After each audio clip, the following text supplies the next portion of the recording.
Hi there, everybody. In this video, I want to share a little more story time from a book that has meant a great deal to me. So, when things in our environment feel chaotic, nature is kind of the one stable thing that we have. Nature can show us where a lot of the answers are because nature has outlived humans and will continue to outlive everything as long as time exists.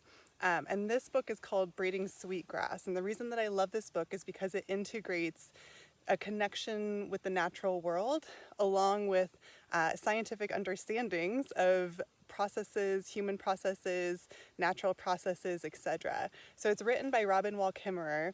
She's an Indigenous woman, a Haudenosaunee woman, and she's also a botanist and a professor of plant ecology. So sort of her whole career has been about merging her natural connections to the natural world as an Indigenous woman, and also blending that with her scientific understandings of nature and processes of nature as a scholar. So that's what she writes about in this book. The subtext is, it's Braiding Sweetgrass, Indigenous Wisdom, Scientific Knowledge, and the Teachings of Plants. So this is a fantastic book. I highly recommend. It's one that has, again, just meant a great deal to me and offered me a lot of solitude and stability and hope at times when I've needed it. It's written in kind of like different snippets, so every chapter is sort of written like a short story. And the one that I want to read from today is entitled An Allegiance to Gratitude. So we're just going to have a little bit of story time. I'm going to let you enjoy the beautiful scenery behind me of the Gila National Forest here in southern New Mexico. And I'm going to read a few pages and a little bit from this chapter. And to sort of set the scene, one of the things that she's going to talk about in this chapter is the Haudenosaunee people, so the Haudenosaunee Confederacy specifically, which if you have dug into the roots of the US Constitution, or if you have taken a policy class with me, you've heard this term before. So the Haudenosaunee Confederacy can also be known as the Iroquois Confederacy as well. It's essentially describing an allegiance or an agreement of sorts, an alliance that was established between 6 different nations of indigenous populations who were native to this land prior to colonization. So when the white European settlers came and decided to take over the land and create their own government, this was an operating government that was already in place. And in fact, a lot of elements of the ways that these 6 nations, these 6 tribal nations, came to an agreement and formed this confederacy, a lot of those processes and practices were also utilized in the development of the US Constitution. So, our roots in this country from a policy or a government standpoint, we aren't really taught in education systems that our our roots as people go back a bit deeper. So one thing that's important for all of us to be aware of is not only is this land that we all exist on originally, land that was stolen from indigenous populations, but also the structures of our government. And some of the structures of our government that work the best come from inspiration from indigenous populations who were here prior to colonization. So she's going to talk a little bit about the Haudenosaunee people and the Confederacy in this text. So when you hear that term, just know it's referencing the agreement and alliances that were made to establish a way of living in peace between these different nations of different people. So yes, it was a way of establishing peace. It was a way of establishing a common shared vision towards working together and finding a way to meet the interests and the needs of all populations who were here, and instead of what we see a lot of today, which is sort of cherry picking which populations are going to be helped and leaving behind other populations who aren't receiving the same sort of attention. Okay, so again, this chapter is called Allegiance to Gratitude. There was a time, not so long ago, when my morning ritual was to rise before dawn and start the oatmeal and coffee before waking the girls. Then I would get them up to feed the horses before school. That done, I would pack lunches, find lost papers, and kiss pink cheeks as the school bus chugged up the hill, all before filling bowls for the cats and dog, finding something presentable to wear, and previewing my morning lecture as I drove to school. Reflection was not a word frequently on my mind those days. But on Thursdays, I didn't have a morning class and could linger a little, so I would walk the pasture to the top of the hill to start the day properly, with birdsong and shoes soaked in dew, and the clouds still pink with sunrise over the barn, a down payment on a debt of gratitude. One Thursday, I was distracted from the robins and new leaves by a call I'd had from my 6th grade daughter's teacher the night before. Apparently, she had begun refusing to stand with the class for the Pledge of Allegiance. The teacher assured me she wasn't being disruptive, really, or misbehaving, but just sat quietly in her seat and wouldn't join in. After a couple of days, other students began following suit, so the teacher was calling, "Just because I thought you'd like to know." I remember how that ritual used to begin my day, too, from kindergarten to high school. Like the tap of the conductor's baton, it gathered our attention from the hubbub of the school bus and the jostling hallway. We would still be shuffling our chairs and putting lunchboxes away in the cubbies when the loudspeaker grabbed us by the collar. We stood beside our desks, facing the flag that hung on a stick at the corner of the baseboard, as ubiquitous as the smell of floor wax and school paste. Hand over heart, we recited the Pledge of Allegiance. The pledge was a puzzlement to me, as I'm sure it is to most students. I had no earthly idea what a republic even was, and was none too sure about God either. And you didn't have to be an 8-year-old Indian to know that liberty and justice for all was a questionable premise. But during school assemblies, when 300 voices all joined together, all those voices in measured cadence, from the gray-haired school nurses to the kindergartners, made me feel part of something. It was as if for a moment our minds were one. I could imagine then that if we all spoke for that elusive justice, it might be within our reach. From where I stand today, though, the idea of asking school children to pledge loyalty to a political system seems exceedingly curious, especially since we know full well that the practice of recitation will largely be abandoned in adulthood when the age of reason has presumably been attained.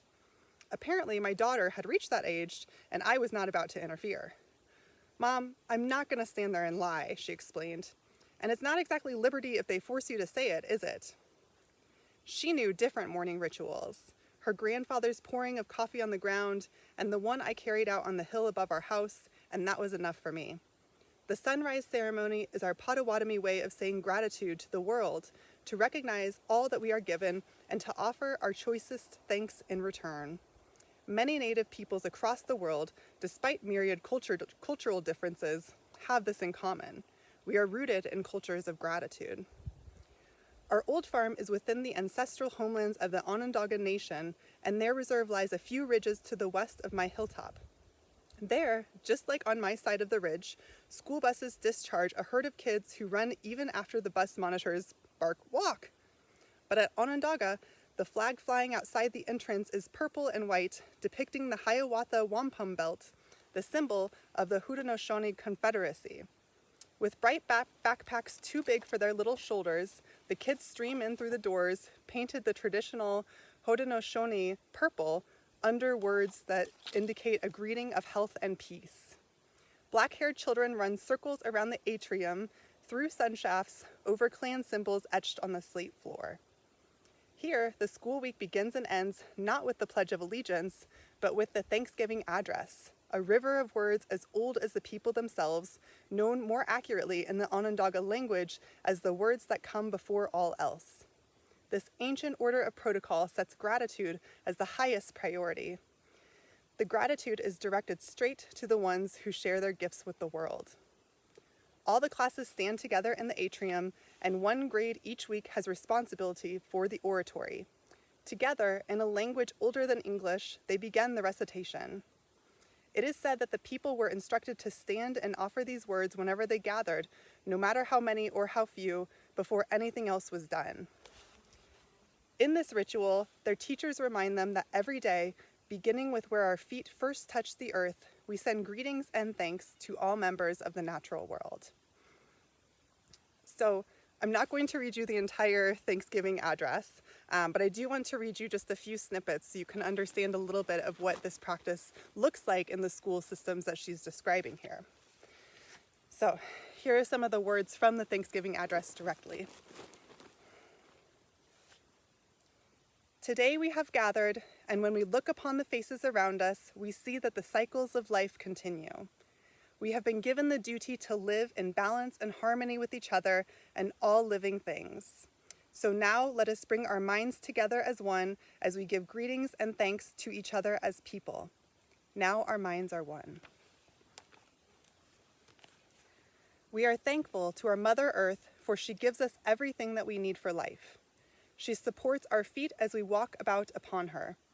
It gives us joy that she still continues to care for us, just as she has from the beginning of time. To our Mother, we send thanksgiving, love, and respect. Now our minds are one. We give thanks to all of the waters of the world for quenching our thirst, for providing strength, and nurturing life for all beings. We know its power in many forms: waterfalls and rains, mists and streams, rivers and oceans, snows and ice. We are grateful that the waters are still here and meeting their responsibility to the rest of creation. Can we agree that water is important to our lives and bring our minds together as one to send greetings and thanks to the water? Now our minds are one. With one mind, we honor and thank all the food plants we harvest from the garden, especially the three sisters who feed the people with such abundance. Since the beginning of time, the grains, vegetables, beans, and fruits have helped the people survive. Many other living things draw strength from them as well. We gather together in our minds all the food plants and send them a greeting and thanks. Now our minds are one. Now we turn to the medicine herbs of the world. From the beginning, they were instructed to take away sickness. They are always waiting and ready to heal us. We are so happy that there are still among us those special few who remember how to use the plants for healing. With one mind, we send thanksgiving, love, and respect to the medicines and the keepers of the medicines. Now our minds are one. Standing around us, we see all the trees. The earth has many families of trees who each have their own instructions and uses. Some provide shelter and shade, others fruit and beauty, and many useful gifts. Many people of the world recognize a tree as a symbol of peace and strength. With one mind, we greet and thank the tree life. Now our minds are one. So that's just a snippet. The chapter has a few more paragraphs that I'm not going to read, but essentially that is the resuscitation. So that is what would be said in unison all together, similar to how in Western culture we are often asked to recite the Pledge of Allegiance together. Okay, I want to read a couple more excerpts from this chapter to tie all this together. Imagine raising children in a culture in which gratitude is the first priority. Frida Jacques works at the Onondaga Nation School. She is a clan mother, the school community liaison, and a generous teacher. She explains to me that the Thanksgiving address embodies the Onondaga relationship with the world. Each part of creation is thanked in turn for fulfilling its creator-given duty to the others. It reminds you every day that you have enough, she says. More than enough. Everything needed to sustain life is already here. When we do this every day, it leads us to an outlook of contentment and respect for all of creation. You can't listen to the Thanksgiving address without feeling wealthy. And while expressing gratitude seems innocent enough, it is a revolutionary idea. In a consumer society, contentment is a radical proposition. Recognizing abundance rather than scarcity undermines an economy that thrives by creating unmet desires. Gratitude cultivates an ethic of fullness, but the economy needs emptiness. The Thanksgiving address reminds you that you already have everything you need. Gratitude doesn't send you out shopping to find satisfaction. It comes as a gift rather than a commodity, subverting the foundation of the whole economy. That's good medicine for land and people alike. For me, the cumulative impact of the Pledge of Allegiance from my time as a schoolgirl to my adulthood was the cultivation of cynicism and a sense of the nation's hypocrisy, not the pride it was meant to instill. As I grew to understand the gifts of the earth, I couldn't understand how love of country could omit recognition of the actual country itself. The only promise it requires is to a flag. What of the promises to each other and to the land? What would it be like to be raised on gratitude, to speak to the natural world as a member of the democracy of species, to raise a pledge of interdependence? No declarations of political loyalty are required, just a response to a repeated question. Can we agree to be grateful for all that is given? In the Thanksgiving address, I hear respect toward all our non-human relatives, not to one political entity, but to all of life. What happens to nationalism, to political boundaries, when allegiance lies with winds and waters that know no boundaries, that cannot be bought or sold? Not surprisingly, Haudenosaunee decision-making proceeds from consensus, not by a vote of the majority. A decision is made only when our minds are one. Those words are a brilliant political preamble to negotiation, strong medicine for soothing partisan fever. Imagine if our government meetings began with the Thanksgiving address. What if our leaders first found common ground before fighting over their differences? The words are simple, but in the art of their joining, they become a statement of sovereignty, a political structure, a bill of responsibilities, an educational model, a family tree, and a scientific inventory of ecosystem services. It is a powerful political document, a social contract, a way of being, all in one piece. But first and foremost, it is the credo for a culture of gratitude. Cultures of gratitude must also be cultures of reciprocity. Each person, human or no, is bound to every other in a reciprocal relationship. Just as all beings have a duty to me, I have a duty to them. If an animal gives its life to feed me, I am in turn bound to support its life. If I receive a stream's gift of pure water, then I am responsible for returning a gift in kind. An integral part of a human's education is to know those duties and how to perform them. The Haudenosaunee have published the address widely, and it has now been translated into over 40 languages and is heard all over the world. Why not here in this land? I'm trying to imagine how it would be if schools transform their mornings to include something like the Thanksgiving address. I mean no disrespect for the veterans in my town who stand with hand on heart as the flag goes by, whose eyes fill with tears as they recite the pledge in their voices. I love my country too, and its hopes for freedom and justice. But the boundaries of what I honor are bigger than the Republic. Let us pledge reciprocity with the living world. The Thanksgiving address describes our mutual allegiance as human delegates to the democracy of species. If what we want for our people is patriotism, then let us inspire true love of country by invoking the land herself. If we want to raise good leaders, let us remind our children of the eagle and the maple. If we want to grow good citizens, then let us teach reciprocity. If what we aspire to is justice for all, then let it be justice for all of creation.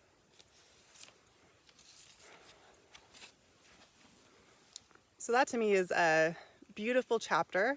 I would invite you to check in with yourself just after hearing me read those words. How do you feel? What emotions are brought up in you? When you look at the land behind me, how does that make you feel? I echo her sentiments about what would the world look like if this were the realm, if this were the paradigm, if this were the lens through which we operated. If we made decisions from a place of what are the things that join us all, what are the things we can agree on, and what are the things we are thankful for, how would that look as opposed to some of those political processes and systems and practices that we see now in our deeply divided, polarized country? To me, one of the most important aspects of moving our humanity back to a place where really I think we all want to live is getting back in touch with the natural land, is recognizing the abundance that lies around us, that our food doesn't come from stores, our food comes from earth. The stores are a commodified way that we receive our food, and it is not the way that it has to be. It is not the way that it has always been. You know, food is just an example. But the way things are not the ways that things have always been, and there's always a space to return to this energy of gratitude, this energy of abundance, this recognition that if and when we work together as humans and as, you know, entities that are alive on this planet, if and when we work together, we don't need to fight as much as we currently are right now. So I hope that was a meaningful excerpt to hear from that chapter. Again, I highly, highly recommend this book. Super soothing, super important, and just a really good way of starting to get our minds outside of decolonized worldviews and recognize that there is a lot more and many more options for ways of living than beyond what we're socialized to believe. So until next time, take care.